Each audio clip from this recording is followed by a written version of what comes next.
دوستو السلام علیکم. میں ڈاکٹر سید اقبال ابراہیم ہیوسٹن امریکہ سے آپ سے مخاطب ہوں. آج ہم ایک اور اہم ٹاپک کے بارے میں بات کریں گے، ہائی بلڈ پریشر.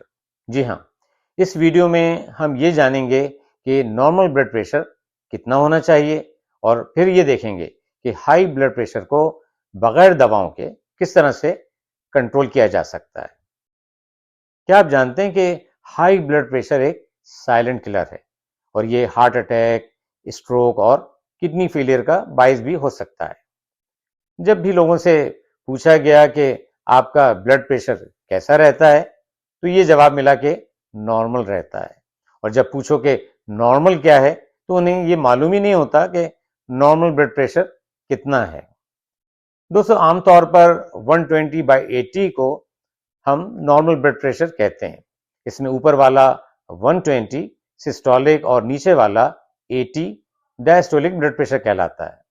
اگر یہ بلڈ پریشر بڑھ کر 140/90 ہو جائے تو اپنے ڈاکٹر سے ضرور رجوع کرنا چاہیے تاکہ آپ کا بلڈ پریشر مختلف وزٹس کے دوران مانیٹر کیا جا سکے.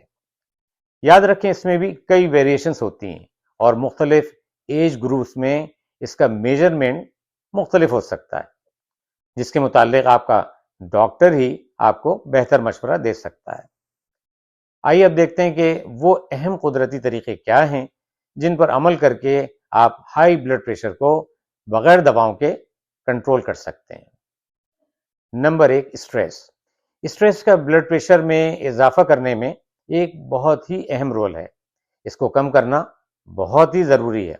آپ اس کو اپنی مشغولیات کے ذریعے، ایکسرسائز کے ذریعے اور پازیٹیو ایکٹیویٹیز میں شرکت کر کے ضرور کم کر سکتے ہیں. نمبر 2، موٹاپا یا وزن میں اضافہ.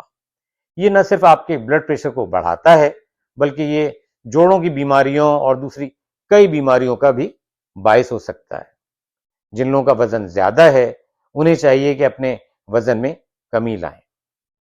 نمبر 3، رات کی نیند. یہ بہت ہی اہم ہے. یاد رکھیں اگر آپ رات میں 7 سے 8 گھنٹے کی نیند نہیں کریں گے تو نہ صرف آپ کے ہارمون امبیلنس رہیں گے بلکہ آپ کے بلڈ پریشر میں بھی اضافہ ہوگا، جو کہ آپ کی ہارٹ ہیلتھ اور اوور آل ہیلتھ کے لیے بھی بہت ہی خطرناک ہے. نمبر 4، نمک کا زیادہ استعمال. یہ آپ کے بلڈ پریشر میں اضافہ کرتا ہے. اپنی غذا میں نمک کا استعمال کم کریں، اور اوپر سے نمک کو چھڑک کر کھانے سے بھی پرہیز کریں. نمبر 5، وائٹامن ڈی کی کمی. ریسرچ اسٹڈیز نے ثابت کیا ہے کہ جن لوگوں میں وائٹامن ڈی کی کمی تھی ان کے بلڈ پریشر میں اضافہ دیکھا گیا ہے، اور جب ان لوگوں کو وائٹامن ڈی کے سپلیمنٹ دیے گئے تو ان کے بلڈ پریشر میں نمایاں کمی آئی. اس کا علاج بہت آسان ہے، سن ایکسپوجر کے ذریعے. جی ہاں، روزانہ یا جب بھی موقع ملے 15 سے 30 منٹ ضرور دھوپ میں بیٹھیں اور اس کی عادت بنائیں، کیونکہ یہ نہ صرف بلڈ پریشر کے لیے مفید ہے بلکہ اس کے ہماری صحت پر اور بھی بہت سارے فائدے ہیں. نمبر 6، گارلک یا لہسن. یہ نہ صرف بلڈ پریشر کو کم کرتا ہے بلکہ یہ ہمارے بیڈ کولیسٹرول کو کم کر کے ہمیں دل کی کئی بیماریوں سے بھی بچاتا ہے. Number 7، hibiscus T. امریکہ میں اس کے پلانٹس ہوتے ہیں اور یہ چائے کی فارم میں بھی دستیاب ہے. مجھے یقین ہے کہ پاکستان، انڈیا اور دوسرے ممالک میں بھی یہ اویلیبل ہوگی. اس کے بہت سارے فائدے ہیں. یہ بلڈ پریشر کو کم کرتی ہے، معدے کے لیے بہت اچھی ہے، اینٹی مائکروبیل افیکٹ کی وجہ سے کئی بیماریوں سے بچاتی ہے، اور بیڈ کولیسٹرول یعنی LDL کو کم کرتی ہے. Number 8، life style. Life style میں تبدیلی بہت ضروری ہے. رات کے کھانے اور سونے کے درمیان کم از کم 3 سے 4 گھنٹے کا وقفہ ضروری ہے. آپ کو چاہیے کہ ایکسرسائز اور چہل قدمی کو بھی اپنی زندگی کا معمول بنائیں. جو لوگ سگریٹ نوشی کرتے ہیں ان کو چاہیے کہ اس کو ترک کرنے کی کوشش کریں تاکہ آپ ہارٹ اٹیک اور اس سے ہونے والی دوسری بیماریوں سے بھی محفوظ رہ سکیں.